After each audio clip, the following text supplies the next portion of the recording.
আজকে আমি এতিম হয়ে গেছি। সবারই সন্তান আছে, যার বাপ থাকে না, তার কেউ থাকে না, তারা এতিম হয়ে যায়। তুমি যদি কারো ছেলেকে এতিম বানায় থাকো, তোমার ছেলেকে আল্লাহ এতিম বানায় রাস্তায় ভিক্ষা করায় ছাড়বেন। তুমি যদি কারো বাপকে মাকে কাঁদায় থাকো, আল্লাহ রাব্বুল আলামিন তোমার মা বাপকে কাঁদাবেন।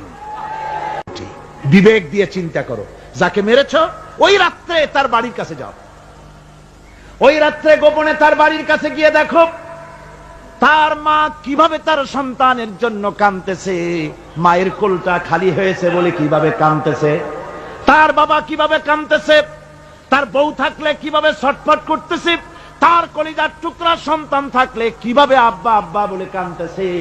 যারে গুলি করে মেরেছো একবার বাড়ির কাছে গিয়ে কান পাচা শোনো। মনে রাখো যুবক, সন্ত্রাসীরা শুনে রাখো, অস্ত্র দিয়া মানুষকে যারা মেরেছো, আল্লাহর কসম করে বলি যেভাবে মেরেছো ওইভাবে তোমাকেও নিহত হতে হবে, কোনো সন্দেহ নাই।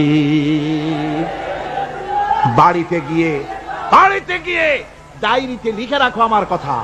থামুন, বাড়িতে গিয়ে ডায়েরিতে লিখে রাখুন, ডায়েরিতে লিখে রাখো, যদি তুমি কাউকে হত্যা করে তার বউকে যদি বিধবা বানায় থাকো, তোমার বউ বিধবা হবেই, কোনো সন্দেহ নাই। তুমি যদি কারো ছেলে